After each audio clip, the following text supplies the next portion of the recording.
¿Ya se ve bien mi pantalla, doctora? Subimos. Sí. Vamos aquí a asegurar. ¿Comenzamos, doctora? Sí, adelante. Vale, muchas gracias. Bueno, buenos días. Yo soy Betsy Margot, R1 de Medicina Interna, y les voy a presentar el tema de enfermedad acidopéptica. Dentro de la definición podemos encontrar que es una lesión del tracto digestivo que va a provocar una disrupción de la mucosa hasta llegar a la submucosa. Esta suele localizarse en el estómago y en el duodeno proximal. Sin embargo, también puede localizarse en el esófago y en el divertículo de Meckel cuando existe. Pero estas son localizaciones muy raras. Las más comunes son estómago y duodeno proximal. Dentro de la epidemiología, sabemos que la enfermedad acidopéptica es en su mayoría ocasionada por la infección de Helicobacter pylori. Esta infección gástrica pues va a ser la principal causa de gastritis crónica, de úlceras duodenales y de cáncer gástrico, que eso es muy importante. Finalmente, una persona que nunca es tratada por el Helicobacter pylori y presenta esta infección, en algún punto puede desarrollar el cáncer gástrico. Por eso es que es importante identificarla y tratarla con la mayor prontitud posible. En México se ha demostrado que la seroprevalencia de H. pylori está reportada en un 66%, lo que coincide con que 3 de cada 10 personas en México padece infección por Helicobacter pylori. Ahora, dentro de los factores de riesgo existen múltiples. Como mencionaba, la principal es una infección por Helicobacter pylori, que es una bacteria del género Campylobacter. El consumo de AINES, aquí separo aspirina de AINES porque si bien pertenecen a los mismos grupos de medicamentos, tienen un riesgo de complicaciones diferentes. Es decir, el consumo de AINES como ibuprofeno, indometacina, diclofenaco, todos esos medicamentos tienen un riesgo de 4 veces más de complicaciones de úlceras gástricas, es decir, perforación, sangrado u obstrucción. Sin embargo, el consumo de aspirina tiene ese riesgo de complicaciones únicamente el doble. También tiene mucho que ver el estrés psicológico. Manejan un bajo estatus socioeconómico como un factor de riesgo por el hacinamiento y el compartir alimentos y compartir bebidas y compartir finalmente pues fomites que permiten que el resto de la familia se infecte. Y padres o hermanos infectados, siendo mucho más riesgoso que la madre sea la infectada. Existe un mayor sangrado, un mayor riesgo de sangrado si combinas los AINES o la aspirina con inhibidores de la recaptura de serotonina, con corticosteroides, con antagonistas de la aldosterona como la espironolactona o con los anticoagulantes. Más adelante hablaremos de qué se hace en los pacientes que tienen una terapia doble antiplaquetaria y que tienen también úlceras gástricas. Dentro de otros factores de riesgo, también se encuentra el consumo de anfetaminas, el consumo de cocaína y también el consumo de alcohol y el tabaquismo. Estas son asociaciones que se han podido realizar, sin embargo, no existe evidencia suficiente para demostrar que sea la causa como tal. Si no es una asociación, es un mayor riesgo de complicación y una mayor facilidad del desarrollo de estas úlceras. Sin embargo, no quiere decir que sean los culpables en su totalidad, pero es importante conocer estos factores de riesgo porque finalmente son cosas que deberemos retirar en el paciente que esté sufriendo esta enfermedad para favorecer la curación de estas úlceras. Obviamente con un inhibidor de la bomba de protones y también con otros medicamentos en caso de que exista infección por Helicobacter pylori. Ahora, los factores ulcerogénicos, tenemos el ácido gástrico, Helicobacter pylori, la pepsina y, como decíamos, los AINES. Dentro de los que nos protegen está la secreción de bicarbonato, las prostaglandinas que aumentan la producción de moco y que también favorecen el riego sanguíneo. Esos son factores protectores.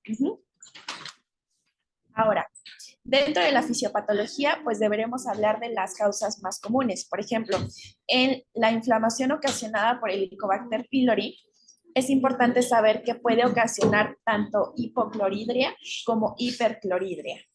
Dentro de la hipocloridria tenemos que es la causa, bueno, es como la forma de desarrollo mucho más común, y esto se asocia a pangastritis, a úlceras gástricas y a lesiones premalignas. Por eso es que es muy importante que cuando, lo mencionaré más adelante, cuando encontramos úlceras en una endoscopía, sobre todo las gástricas son las que deben ser biopsiadas, porque son las más, digamos, como con mayor predisposición a generar una lesión premaligna. Dentro de la hipercloridria, esta se da en un 10 a 15%, y en este caso, en lugar de ser una pangastritis, es una gastritis de predominio antral. Y esta se va a asociar con mucho más frecuencia a las úlceras duodenales, obviamente a la hipergastrinemia y a la baja secreción de somatostatina. También se sabe que el Helicobacter pylori va a inducir una inestabilidad genética que va a activar protooncogenes y va a alterar la microbiota intestinal. Todos estos factores van a acabar en un desarrollo de úlceras y un mayor riesgo de cáncer gástrico. Helicobacter pylori, como les mencionaba, es una gram negativa que tiene varios factores de virulencia. Dentro de ellos, produce la ureasa. Esa ureasa es muy importante para nosotros porque la utilizamos en su diagnóstico. Esa ureasa lo que hace es romper la urea para transformarla en amonio y en dióxido de carbono. Y eso hace el ambiente alcalino, que es lo que le permite al Helicobacter pylori sobrevivir en el ambiente bajo la mucosa gástrica.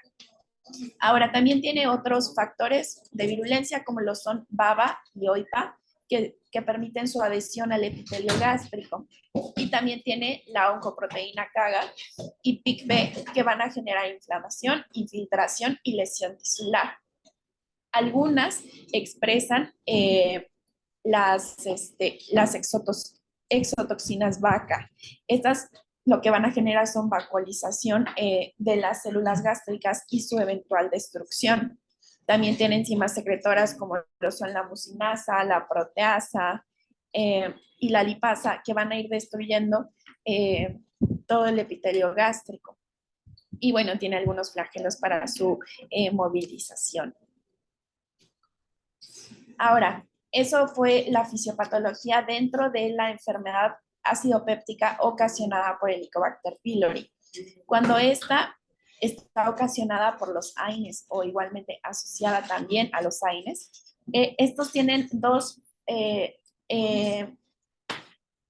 maneras de ocasionar daño a la mucosa gástrica. Esto tiene una forma local y una forma sistémica. Y eso es súper importante porque mucha gente considera que si los AINES son administrados de forma intravenosa, estos no tienen la capacidad de ocasionar esas úlceras, lo cual está equivocado, porque aunque lo ocasiona cuando nos lo tomamos vía oral, también va a tener un efecto sistémico que va a permanecer cuando el medicamento es administrado vía intravenosa. Dentro de la afección local, lo que va a ocasionar es una disrupción de los fosfolípidos de la membrana celular, va a alterar la fosforilación oxidativa, se va a perder esta integridad de la mucosa, y esa pérdida de la integridad va a ocasionar una reacción inflamatoria, pues se va a ver expuesta la submucosa a todos los componentes que existen en la capa pues más superficial del estómago, como lo es la bilis, las bacterias y la pepsina, lo que va a ocasionar finalmente vamos a decirlo como que está el rojo vivo en la submucosa, y entonces es más factible que se dañe porque entra en contacto con muchas cosas con las que no debería estar en contacto porque debería estar protegida por el epitelio. Y de la forma sistémica tenemos que inhibir a las prostaglandinas que se derivan de la COX-1. Esas prostaglandinas lo que van a hacer es secretar más moco en el estómago para protegerlo del ácido, van a secretar bicarbonato y van a ayudar a la proliferación celular para el cambio del epitelio dañado y van a ayudar al riego sanguíneo. Cuando todo esto se suprime por quitar esas prostaglandinas al inhibir la COX-1, vamos a perder la integridad de la mucosa. Ahora, dentro del cuadro clínico de una enfermedad acidopéptica, tenemos que este va a depender de si tenemos una úlcera gástrica o una úlcera duodenal. La gente generalmente tiene dolor de tipo retroesternal, dispepsia, que podría ser confundido con muchas otras enfermedades, por ejemplo, la enfermedad por reflujo gastroesofágico, incluso ya un cáncer gástrico. Entonces, si bien vamos a interrogar al paciente, debemos de definir cuáles son los síntomas que preponderan y entonces dirigir nuestro diagnóstico hacia allá. Cuando el paciente sufre de una úlcera gástrica, se dice que el dolor abdominal que se presenta va a ser de forma postprandial, es decir, inmediatamente en cuanto el paciente termina de comer, se presenta este dolor. Puede estar asociado a náusea, la náusea llevar a la emesis y asociarse a pérdida de peso, ya sea como un síntoma B en el caso de que se esté desarrollando un cáncer gástrico o por anorexia derivada de la sintomatología que genera comer. En otras situaciones que el paciente tiene una úlcera duodenal, esta úlcera duodenal va a generar una sensación de vacío o una sensación de hambre, de siento que tengo que comer porque me está lastimando el estómago. Creo que varios de nosotros hemos sentido esa sensación como de tengo que comer porque me está ardiendo. Y un dolor abdominal que se va a presentar generalmente por el ciclo circadiano de la secreción de ácido gástrico de forma nocturna, no asociado a postprandial. Bueno, esta es una foto de una úlcera en una endoscopía. Ahora, dentro del diagnóstico tenemos varios tests que nos pueden ayudar a hacerlo. Tenemos las vías invasivas y las vías no invasivas. El hecho de que yo seleccione la invasiva o la no invasiva va a ser dependiendo del paciente y de sus características. Tenemos la prueba de aliento con urea marcada. Esta va a utilizar un isótopo de carbono 13 y esa nos sirve tanto para diagnóstico como para confirmación de erradicación, con una sensibilidad del 96% y una especificidad del 93%. Asimismo, tenemos la prueba de antígenos en heces, que es comparable en especificidad y sensibilidad a la prueba de aliento, sin embargo, tiene una menor disponibilidad y por ende se indica muchísimo menos. Y tenemos la endoscopía, que va a ser el gold standard, porque podemos ver directamente las lesiones en el estómago, en el esófago, en duodeno, y podemos tomar biopsias dirigidas por el protocolo Sydney para hacer un diagnóstico ya sea de la infección o de una lesión premaligna. Lo que es importante cuando vamos a realizar una prueba de aliento con urea o antígenos en heces es que debemos de suspender antibióticos, bismuto y los IVP 14 días antes, porque estos nos pueden ocasionar falsos negativos. Ahora, el hecho de saber que 3 de cada 10 personas en México padecen esta infección no quiere decir que debamos estudiar a toda la población. ¿Esto por qué? Porque se ha visto que el hecho de buscar intencionadamente sin que el paciente presente sintomatología y empezar a tratar a todos nos ha llevado a aumentar la resistencia de esta bacteria a los antibióticos y resulta innecesario tratar a la gente que no está sintomática y que no acude por ello al médico. Entonces, debemos de saber que vamos a estudiar a aquellos que tienen sintomatología que se asocia a una enfermedad acidopéptica activa, a la gente que tiene linfoma MALT, porque también está asociado a la presencia de Helicobacter pylori, que tengan un antecedente de resección endoscópica de cáncer gástrico en estadio temprano, es decir, que ya tenga un antecedente de cáncer gástrico y empiece con sintomatología, inmediatamente hay que estudiarlo. Aquellos que tengan una anemia ferropénica idiopática, porque se ha visto que el Helicobacter pylori va a generar una pérdida de sangre si tiene una úlcera que está sangrando lentamente y no ocasiona mayor sintomatología, por ahí puede ser la anemia por pérdidas no detectadas, pero también genera una disminución de la absorción del hierro asociado a la pangastritis y una captación de hierro aumentada por la misma bacteria, lo que nos lleva a que aquellos pacientes que tienen una anemia ferropénica idiopática deberán ser estudiados para el Helicobacter pylori. Y los pacientes menores de 60 años con dispepsia y sin síntomas de alarma, es decir, estos síntomas de alarma serían pérdida de peso, que empiece fiebre, sudoración nocturna, sangrado, síntomas de obstrucción, todo eso, si no lo presenta y tiene menos de 60 años y tiene síntomas leves de enfermedad acidopéptica, puede ser estudiado. Sin embargo, no se recomienda que sea estudiado de primera línea con una endoscopía, sino que utilicemos pruebas mucho menos invasivas, como la de antígenos en heces y urea marcada. Ahora, vamos a empezar con las pruebas. Tenemos la prueba de aliento con urea. Si se fijan aquí arriba, pongo un letrerito que dice detección de infección activa, porque también tenemos una prueba, que es la prueba de anticuerpos en sangre contra el Helicobacter pylori. Sabemos que si esos anticuerpos son de tipo IgM, pues bueno, me va a decir que la infección está activa en este momento. Pero la infección por Helicobacter pylori es crónica. Entonces, si yo hago una detección de un anticuerpo IgG, lo único que puedo decir en ese momento es que el paciente ha entrado en contacto con Helicobacter pylori, sin embargo, no me demuestra que en este momento esté activo. Por eso es que solamente utilizamos estas pruebas que son para infección activa, ¿ok? Entonces, la prueba de aliento con urea, que ya les decía que es con el isótopo de carbono 13, esta la utilizamos porque, como les mencioné, uno de los factores de virulencia del Helicobacter es utilizar la ureasa para romper la urea en amonio y dióxido de carbono. Este dióxido de carbono va a ser eliminado vía oral y es por eso que no sé si alguno de ustedes les han hecho la prueba de aliento con urea, pero es como un sobrecito con un popotito y tienes que soplar mucho, mucho, mucho dentro de ese sobrecito hasta que se empiece a inflar lo suficiente. Y la detección de ese dióxido de carbono es lo que nos va a hacer la prueba positiva.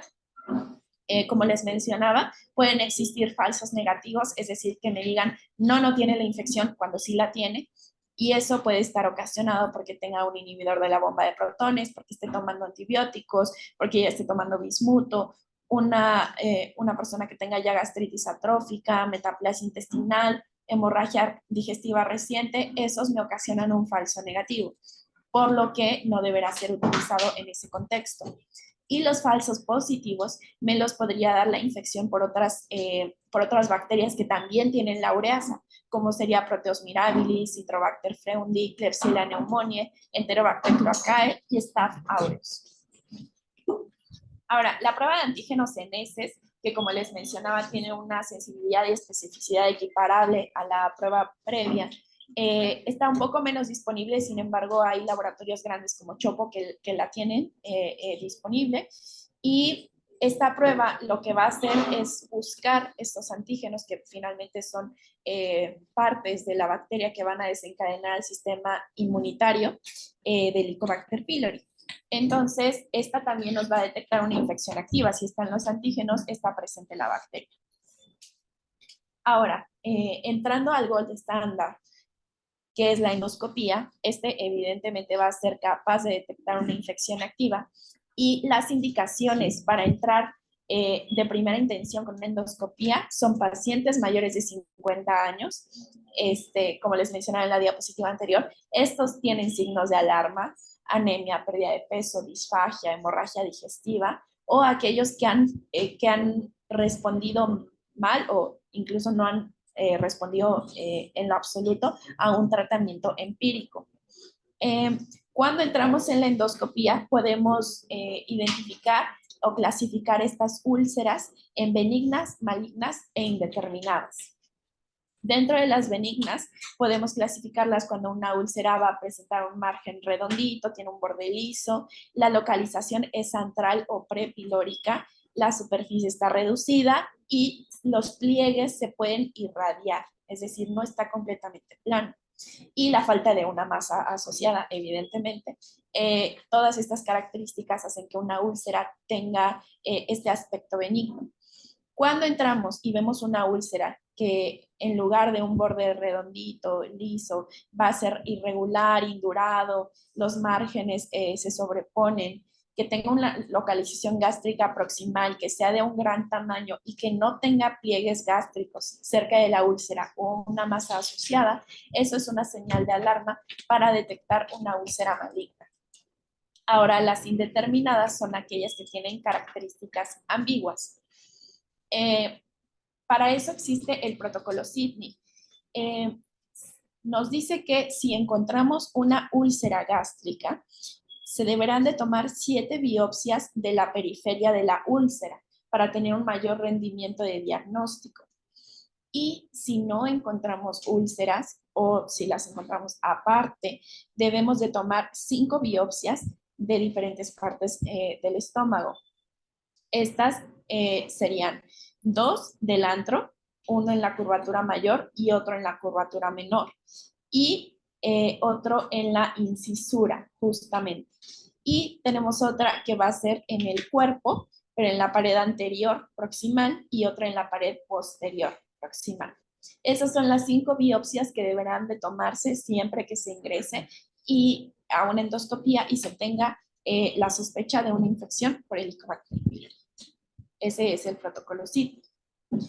Ahora, dentro del tratamiento tenemos que las resistencias en México a esos tratamientos, esto del último consenso mexicano para el tratamiento de Helicobacter pylori, nos dicen que la claritromicina tiene una resistencia del 13 al 28%, el metronidazol una resistencia del 60%, amoxicilina del 4%, tetraciclinas del 2% y la mezcla de metronidazol con claritromicina del 13%. Ahora, siendo claritromicina y metronidazol los que tienen mayor resistencia, son los determinantes de una falla al tratamiento. Esto siempre hay que tenerlo en consideración y por eso cuando vayamos a iniciar el tratamiento para Helicobacter pylori, se deberá de preguntar al paciente si ha estado expuesto a antibióticos en los últimos 90 días, qué tipo de antibióticos han sido y bueno. Este es pues una gráfica del tratamiento en Lancet. Siempre nos dicen que la primera opción debería de ser la triple terapia. Esta triple terapia se basa en un IVP con amoxicilina y claritromicina. Ahora, no deberíamos de utilizar esta primera opción si la resistencia es mayor al 15%, cosa que en México existe. Como les mencionaba, la resistencia es del 13 al 28%, por eso es que en nuestro país esta no es la primera opción terapéutica. Las siguientes opciones, que son las que finalmente son de primera línea en nuestro país, son la terapia cuádruple, que está basada en bismuto. Eso sería un IVP con bismuto, con tetraciclina y metronidazol. O sería la cuádruple no basada en bismuto, que sería un IVP con amoxicilina, claritromicina y metronidazol. Entonces, aquí les pongo que esas son las terapias ideales en países con alta tasa de resistencia dual, como lo es México. Ahora, este tratamiento siempre deberá ser de una duración de 14 días, porque los últimos estudios han demostrado que tiene un mayor rendimiento terapéutico darlo por 14 días que por 7 días, porque se intentaron los dos esquemas. Y también existen esquemas como el esquema secuencial y también el esquema híbrido. Sin embargo, estos esquemas no han demostrado tener una mejor eficacia que la terapia cuádruple basada en bismuto o no basada en bismuto, por lo que no se mencionan aquí, porque no, pues no resultan de utilidad en la consulta. Ahora, si falla la terapia de primera línea y no se puede evaluar la resistencia, es decir, si yo decido darle a mi paciente una terapia cuádruple basada en bismuto y el paciente falla a esta primera línea de tratamiento, es decir, yo no puedo comprobar la erradicación 4 semanas después de este tratamiento, entonces lo ideal, lo que pintan en una utopía, sería que yo mandara al paciente a evaluar para resistencias y sensibilidades de la bacteria. Sin embargo, esto no es factible en muchos lugares de nuestro país, por lo que nos piden que pasemos a un segundo esquema. ¿Qué podría ser? Si yo utilicé bismuto, puedo ahora utilizar la cuádruple no basada en bismuto y viceversa. O también podría utilizar la terapia basada en quinolonas, que sería un IVP con amoxicilina y levofloxacino con o sin bismuto. ¿Vale?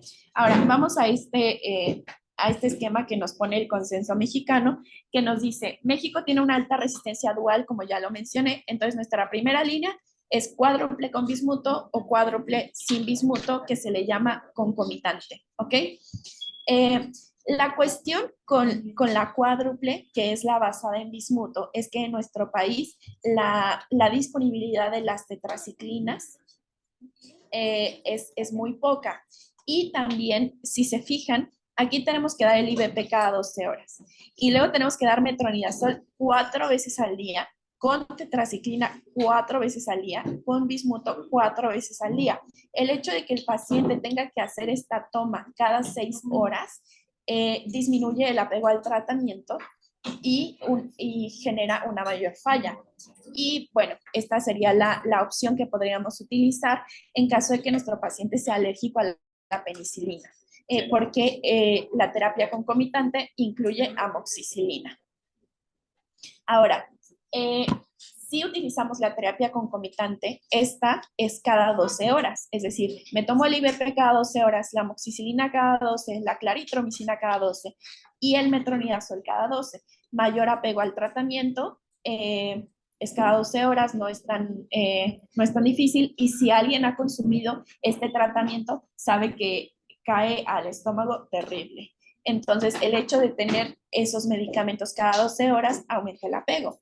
Ahora, ya sea que yo haya decidido dar una cuádruple o una concomitante, debo de verificar mi erradicación. Mi erradicación se verificará idealmente con la prueba de urea o con la prueba de antígenos en heces. Ya no es necesario que yo le vuelva a hacer una endoscopia para tomarle biopsias. Si yo logro mi erradicación, ya está, que se vaya a su casa. Sin embargo, si no logro esa erradicación y puedo evaluar la susceptibilidad antimicrobiana, pues lo realizo. Si no puedo, entonces, di concomitante, doy cuádruple o levofloxacino, o sea, la terapia basada en levofloxacino. O si di cuádruple, doy concomitante o la terapia basada en levofloxacino. Si eso no me funciona, entonces está obligada la susceptibilidad. En ese caso, si yo estoy en una parte del país en el que eso no es factible, deberé referir a mi paciente a un centro en el que sea factible medir la susceptibilidad. Como les decía, la erradicación se corrobora mediante la prueba de urea en aliento o antígenos en heces, teniendo en cuenta que la recurrencia en el primer año es de hasta 18.8%. Además de dar el tratamiento para el Helicobacter pylori, deberemos de retirar los otros factores de riesgo que ya mencioné que se tienen: el alcohol, la cocaína, el tabaquismo, los AINES, la aspirina, eso en caso de que sea factible en mi paciente. Ahora, las complicaciones que existen de una enfermedad aciopéptica, es decir, de una úlcera, serían el sangrado, la perforación y la obstrucción. Hasta 50% de los pacientes presentan un sangrado asociado a la úlcera. Este sangrado puede ser manifestado mediante una hematemesis o melena con o sin dolor abdominal, taquicardia e hipotensión en caso de que este sangrado sea profuso.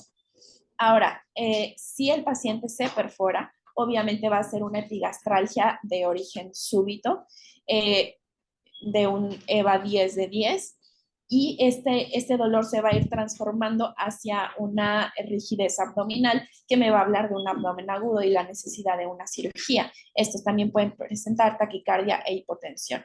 La mortalidad de un sangrado va del 5 al 10% y la mortalidad de una perforación va hasta el 20%. En el caso de una perforación deberá de ser utilizada la TAC en caso de que tengamos tiempo de realizarla, si no va directo a quirófano. Y la obstrucción, que es una de las complicaciones mucho menos frecuentes, es la menos frecuente de todas, puede ocasionar que esta cicatrización constante de úlceras, porque es una enfermedad recurrente. Es decir, si tienes H. pylori, no es como que ahorita todo el tiempo estés mal y mal y mal y mal y mal. Puede ser que por factores de la vida, por medicamentos que te den, se haga una remisión, vuelvas y vuelvas a tener dolor y regreses y estés bien. Entonces es recurrente. Entonces, estas cicatrizaciones que se pueden estar dando en las personas que no son tratadas pueden ocasionar eventualmente una obstrucción y esto se presentaría como náusea, vómito y una alcalosis metabólica por la pérdida de ácido clorhídrico. Ahora, ¿qué hacer cuando tenemos un sangrado de una úlcera péptica mientras el paciente se encuentra con un tratamiento de antiplaquetarios o anticoagulantes? Si yo entro a la endoscopía, que evidentemente tengo que entrar porque el paciente está sangrando, que eso es muy importante. No se ha demostrado que una endoscopía en el momento del sangrado sea mucho más eficaz que una endoscopía en las primeras 24 horas. Es decir, no es inminente meterlo a la endoscopía porque pues hay veces que ni siquiera pueden ver nada porque es muy profuso el sangrado y entrarán a clipar y se saldrán y luego volverán a entrar para tomar las biopsias, ¿vale?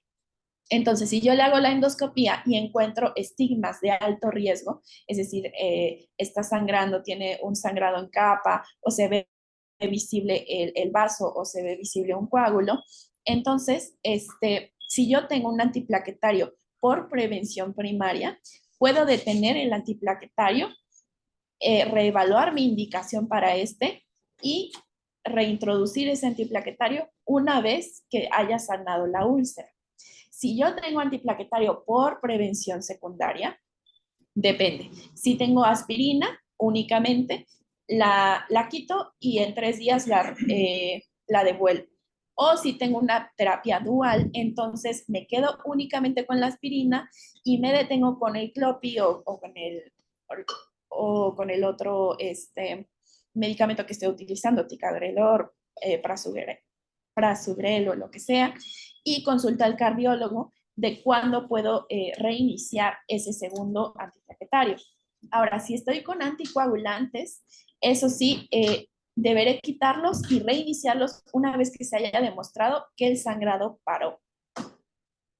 Eso es si yo tengo estigmas de alto riesgo en la endoscopía. Si entro y en realidad la úlcera ya está casi cicatrizada, no veo el vaso, no veo coágulo, no está sangrando, y tengo antiplaquetarios por una prevención primaria, puedo detener ese antiplaquetario con mucha calma y una vez que que se sanen esas úlceras, pues reiniciar. Si lo tengo por prevención secundaria y tengo estigmas de bajo riesgo, entonces me puedo quedar con la aspirina y con la terapia dual. En caso de que yo tenga anticoagulantes, entonces deberé de pensar si realmente estos tienen una indicación y si la tienen, pues no los interrumpo y debo de confirmar, como siempre, que se encuentren dentro de un rango terapéutico para disminuir el riesgo de sangrado. ¿Esto quedó claro? ¿Sí? Sí. Okay. Va. Bueno, en la... ¿Vale? ¿Vale? La S lo pone diferente.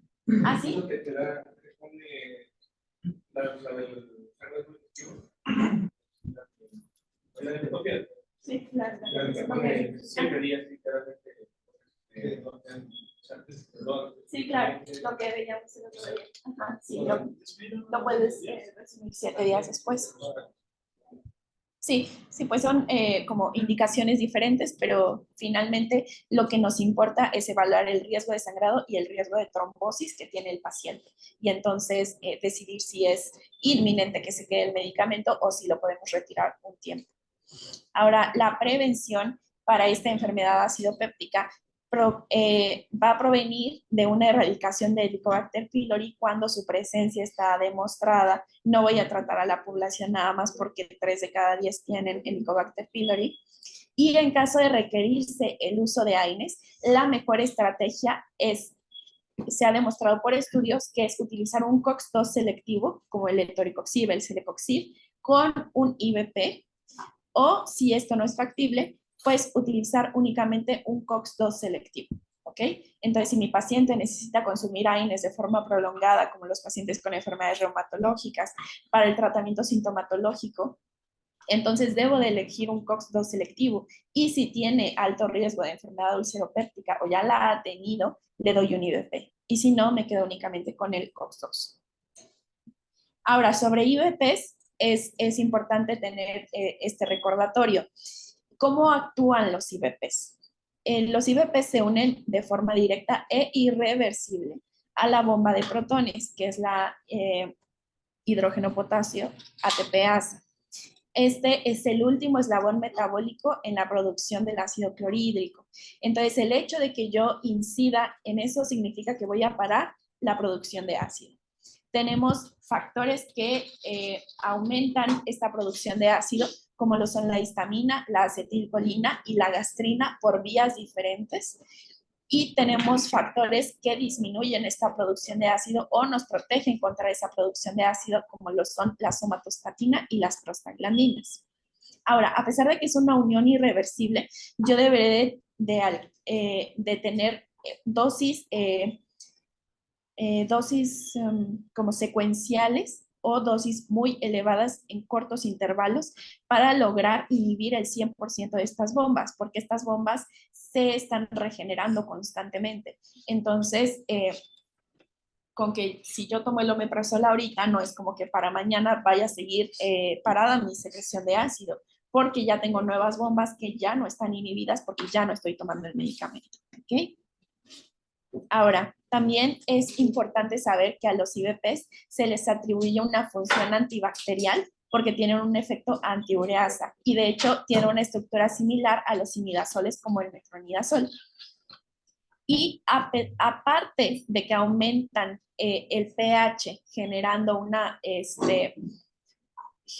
un ambiente en el que no puede sobrevivir tan fácilmente el Helicobacter pylori, ese mismo pH que generan va a aumentar la eficacia del resto de los medicamentos utilizados, como la claritromicina y la amoxicilina. Ahora, esta es una tablita que tenemos de las comparaciones entre los IVPs. Finalmente, la diferencia va a radicar en qué tanto tiempo logran mantener un pH elevado después de su consumo y también va a radicar en si son muy dependientes de pues de este metabolismo enzimático que va a hacer que tenga mayores interacciones o si su metabolismo es por una vía diferente. Ahora, tenemos a los IVPs como el omeprazol, el lansoprazol, el pantoprazol, el rabeprazol, el esomeprazol y el ilaprazol. Hay que saber que el de vida media más larga es el ilaprazol. Y dentro de la biodisponibilidad tenemos que el lansoprazol es de 91 y el esomeprazol es de 64 a 90%, teniendo las biodisponibilidades más altas. Y sus vidas medias, por ejemplo, la del lansoprazol es de 1 hora a 4.2 horas y la del ilaprazol es de 8.1 horas a 10.1 horas. Es el que les digo que dura más. Y dentro de su metabolismo, se metaboliza por el citocromo P450, pero este tiene varias variaciones y una de ellas es CYP2C19. Ese CYP2C19 se va a compartir con el metabolismo de la warfarina y el clopidogrel. Entonces, aquellos IVPs que tienen un mayor metabolismo por esta variante son los que van a tener mayor interacción, como lo son el omeprazol, el pantoprazol y el esomeprazol y el ilaprazol. Teniendo al lansoprazol con un menor metabolismo, igual que el rabeprazol. Esas son las diferencias que van a existir entre los IBPs. Sin embargo, deberemos utilizar el que tengamos disponible y nos podremos poner más piquis cuando el paciente consuma otros medicamentos que sean metabolizados por este citocromo. Hay que saber que los IBPs a largo plazo tienen muchos otros efectos adversos, aparte del que nosotros conocemos porque siempre nos lo retira hemodiálisis, que es la nefritis intersticial aguda. También tenemos un aumento en las neumonías adquiridas en la comunidad y en la diarrea por Clostridioides difficile. Esto no se ha demostrado cuál es el mecanismo exacto por el que lo genera, sin embargo, la asociación está presente. También generan hipomagnesemia y fracturas asociadas a osteoporosis con un uso prolongado, es decir, más de 7 años, por dos cosas. Porque van a disminuir la absorción de calcio por hacer hipocloridria. También tenemos la nefritis intersticial aguda. Esta se genera porque hay un mimetismo antigénico con la proteína de Tamm-Horsfall y es lo que va a ocasionar ese daño. Y también tenemos un efecto inotrópico negativo por una disminución del calcio. Las interacciones que también deberemos mencionar es que disminuye el aclaramiento del diazepam, disminuye el aclaramiento de la fenitoína, del metotrexate y del ketoconazol, haciendo que los efectos adversos de estos medicamentos aumenten. Y por último, ¿qué pasa con los IBPs y la terapia dual antiplaquetaria? Que lo hemos mencionado en múltiples ocasiones en estas entregas de guardia. Por este estudio que es el Cochrane, la verdad es que no sé cómo pronunciar ese estudio, se ha demostrado que tiene un menor riesgo de sangrado, un menor riesgo de úlceras sintomáticas y de complicaciones, acompañar la terapia dual antiplaquetaria con un IBP. Tampoco se ha demostrado que aumente el riesgo de eventos cardiovasculares adversos, es decir, que haga que la terapia dual antiplaquetaria tenga un menor efecto y que entonces tengan mayor probabilidad de trombosarse, no se ha podido demostrar. Hasta el momento sabemos que los beneficios superan los riesgos y esta combinación va a estar indicada en los pacientes que tengan alto riesgo de sangrado gastrointestinal y aquellos que tengan mal apego a la terapia dual antiplaquetaria porque se asocia a dispepsia. Eso es pues lo que se vio en este estudio, que es conveniente. Y gracias.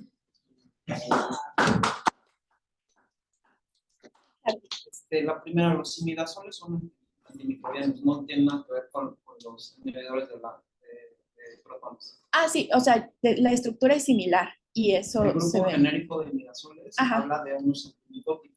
Sí. No tiene nada que ver con el omeprazol ni con el pero es que tiene estructura similar.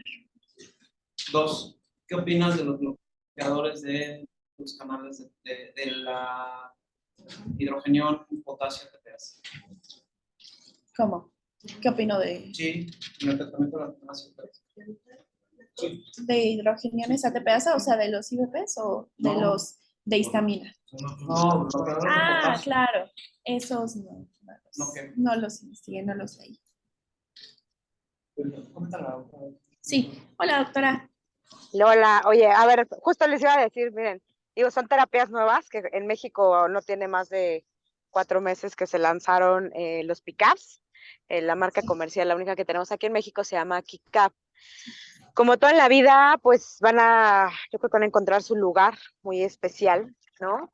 Son medicamentos que en los estudios efectivamente han demostrado una mayor supresión del ácido y que con una sola dosis alcanzamos la supresión por 24 horas, que es como que lo que siempre se ha peleado ahí con el IBP, ¿no? Entonces por eso a veces dividimos la dosis o hay hay algunas moléculas como el hilaprazol que aparentemente tienen pues mayor duración, ¿no? Pero los PICAPs lo que hacen es actúan de una forma diferente, no es una unión permanente, ¿no?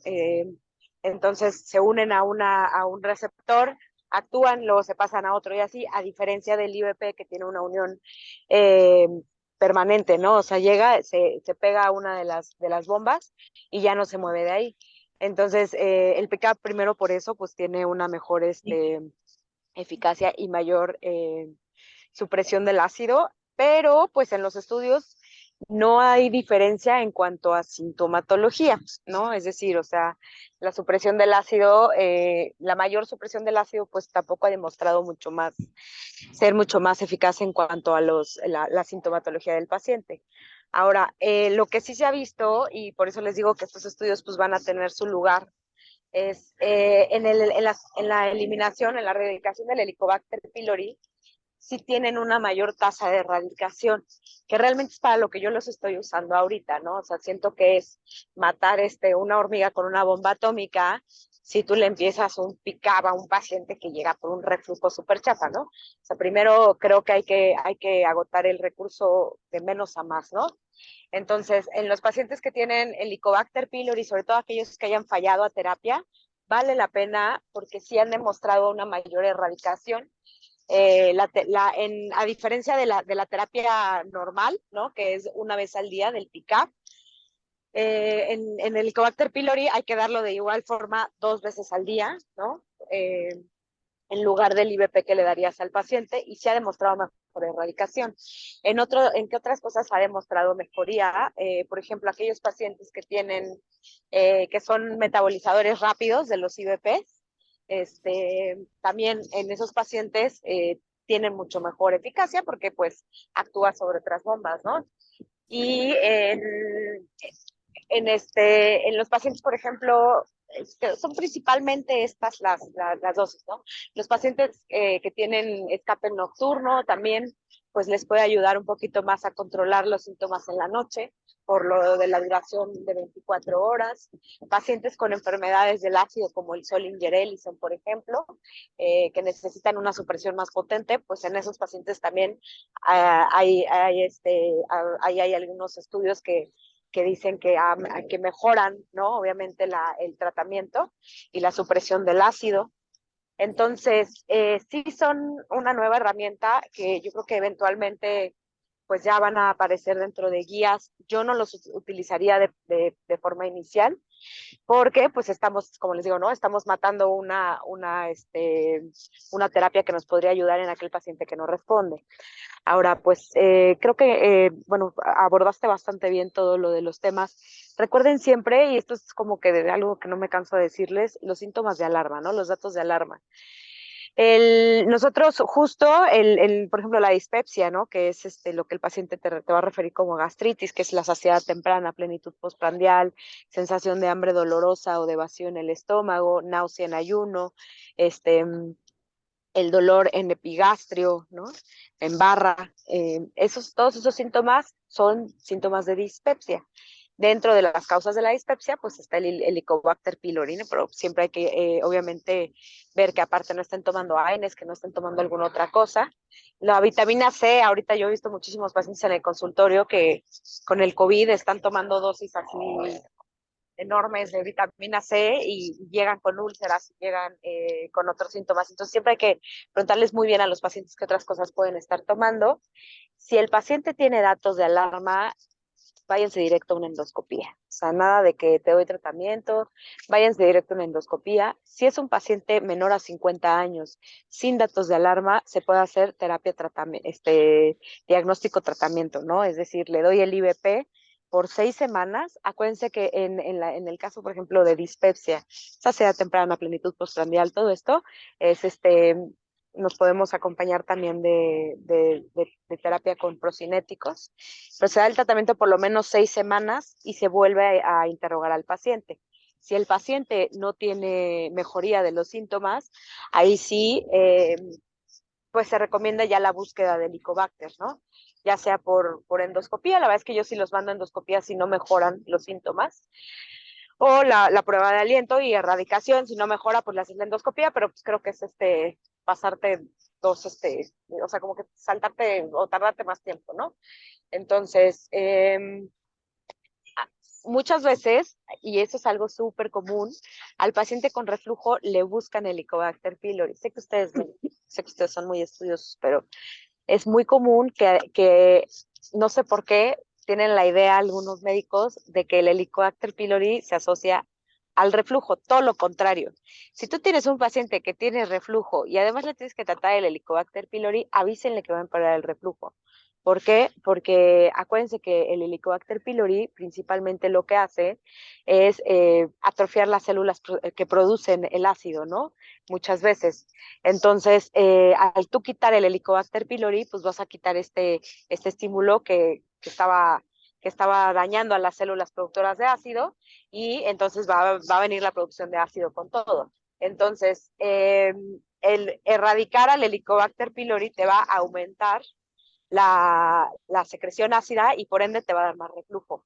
Acuérdense que el daño del Helicobacter pylori no es, o sea, no es principalmente el tema de producción de ácido, al contrario, es porque afecta la producción de moco y genera lesión de la mucosa, ¿no? Pero no tiene tanto que ver con la producción de ácido porque al contrario, afecta las células productoras de ácido. Entonces, siempre que sea un paciente mayor a 50 años que debuta con datos de dispepsia, así ustedes lo vean super fit y que está muy bien, le tienen que hacer una endoscopía, ¿ok? Eso sí, o sea, más de 50 años con cualquier síntoma ya se considera dato de alarma y hay que hacerle una endoscopía al paciente. Y bueno, lo que decías también de la erradicación, México es un país con alta resistencia a claritromicina. La terapia triple, que es el famoso Pilopac, ya no se utiliza, o por lo menos pues no se debería de utilizar como primera opción por las altas resistencias que hay. Entonces, para eso sí, yo por ejemplo sí uso las guías mexicanas, porque se supone que la terapia debe de ser dada en cuanto a las resistencias de cada país. Ojo, aquí en México hay 2 estudios de resistencias que son de hace 1000 años y es en lo que nos basamos para decir cómo andan las resistencias actualmente. No hay estudios nuevos que nos digan cómo están los porcentajes de resistencia, entonces pues es lo que hay, ¿no? El cultivo para Helicobacter pylori es muy complicado y el antibiograma son estudios que no se hacen en cualquier lugar porque necesitas medios de cultivo muy específicos. Entonces, pues ahí es casi que rezar que tu paciente responda, ¿no? Hay que hablar con el paciente y explicarle sobre la importancia que es que complete el tratamiento por 14 días y decirle, ¿no? Que si tiene, se hace resistencia, va a ser un relajo tratarlo. Y pues obviamente checar la erradicación y también decirle al paciente que se puede volver a infectar, ¿no? Acuérdense que nosotros, los mexicanos, un porcentaje bastante alto de la población adulta, por 80% aproximadamente, somos portadores de Helicobacter pylori. Entonces, pues hay que decirle al paciente que se le va a erradicar y todo, pero que se puede volver a infectar, ¿no? Entonces, por eso siempre hay que hacer la prueba de erradicación, porque para saber si fue una reinfección o si el paciente pues nunca se curó, ¿no? Y entonces creo que dime. Sí, de